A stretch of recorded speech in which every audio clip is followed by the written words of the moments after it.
Capres nomor urut 3 Ganjar Pranowo kembali ditanya soal keputusan yang ia ambil dalam kasus dugaan eksploitasi alam di Wadas dan Rembang.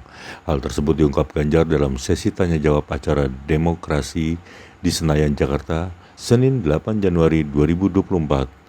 Ganjar ditanya nilai kepemimpinan yang ia ingin tunjukkan dalam keputusan-keputusan terkait dua kasus yang ramai dibincangkan tersebut.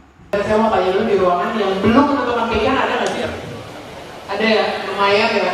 Karena kalau udah pilih Pak Ganjar semua buat apa Pak? Saya tanya kan maksudnya untuk mengajak yang ini. Boleh. Oh benar.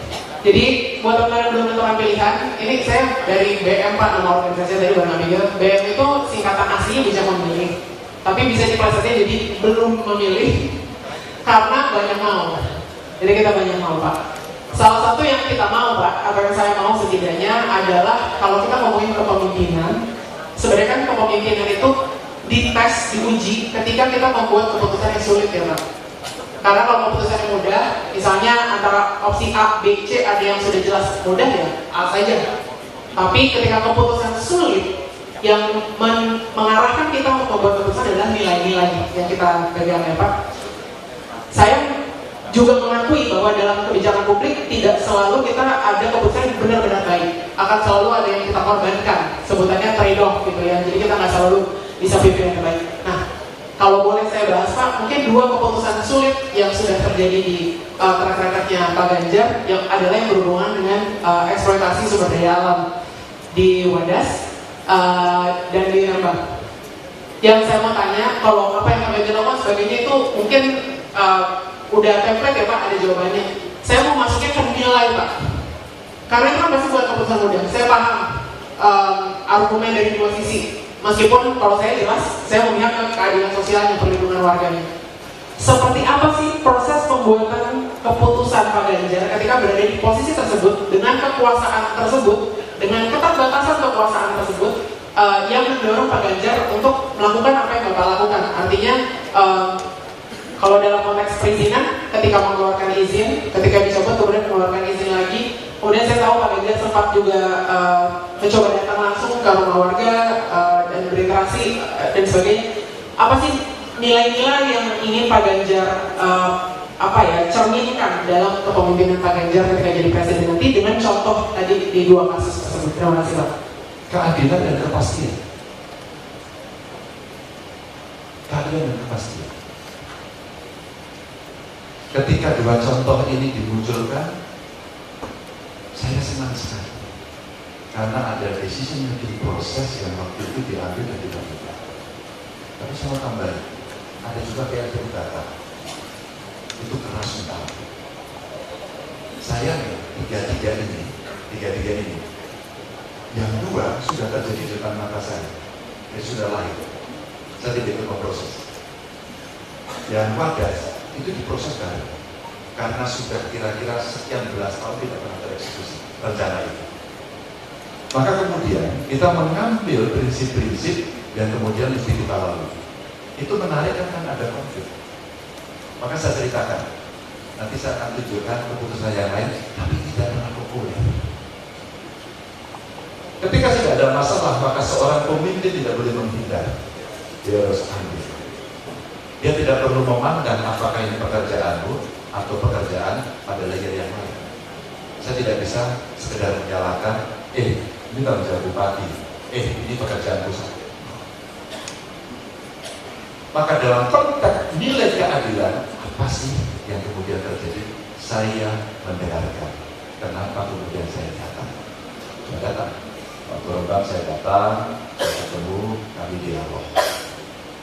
Maka apa dari sisi keadilannya? Ini sudah terjadi baik. Lalu prosesnya apa yang terjadi? Oke. Keputusan yang mesti diambil dan Anda harus laksanakan apa? Saya awasi sekarang.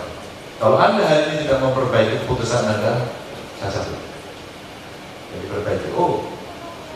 Tata kelola pertambangannya, delineasinya, tingkat kedalamannya, sampai situ. Tapi harus saya ceritakan. Oke. Setelah selesai, apa yang didapatkan oleh masyarakat lingkungan di situ?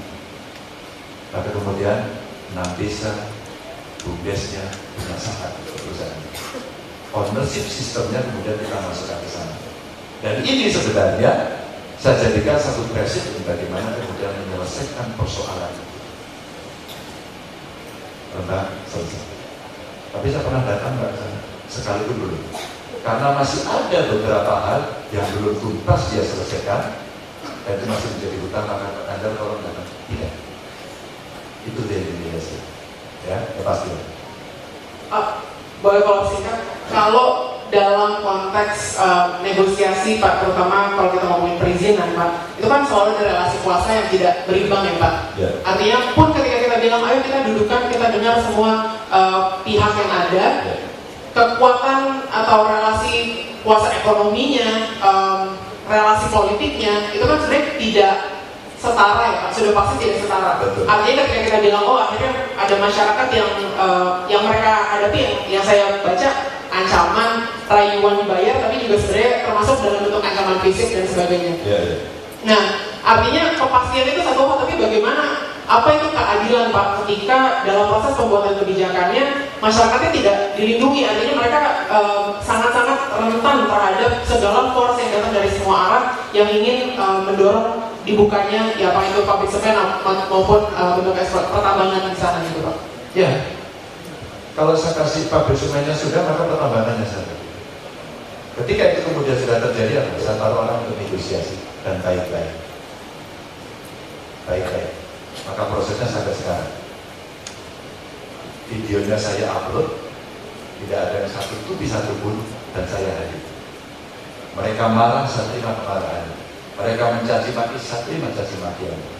Karena saya yang memimpin Jawa Tengah, itu bukan pekerjaan saya, tapi saya bertanggung jawab.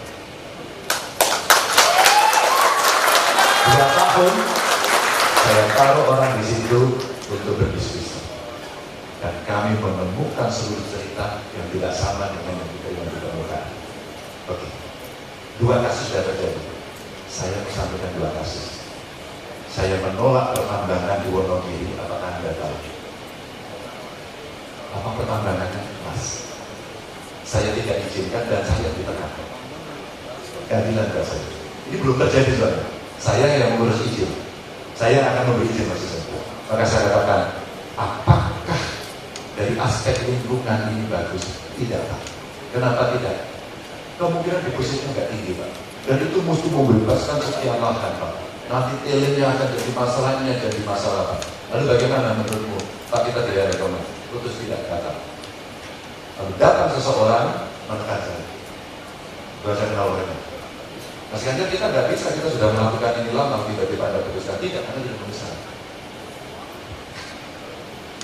Pabrik emas Wonogiri, saya kasih tahu orangnya.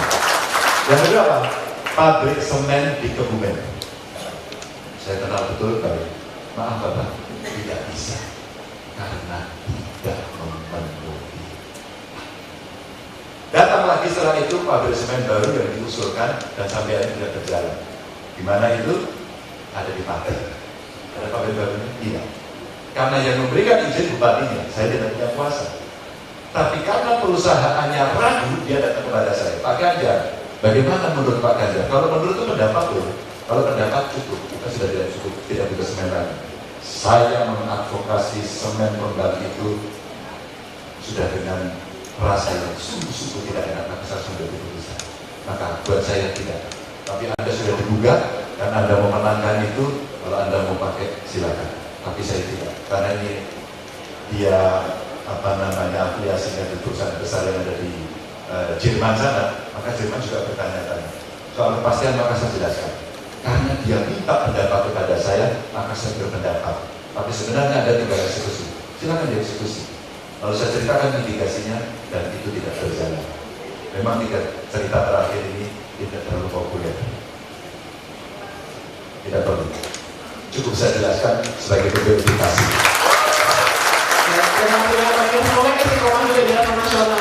Oke, terima kasih. Terima kasih untuk Azo dan Pak Ganjar. Masih ada 2 panelis lagi, sabar ya Pak. Panelis selanjutnya dipersilakan.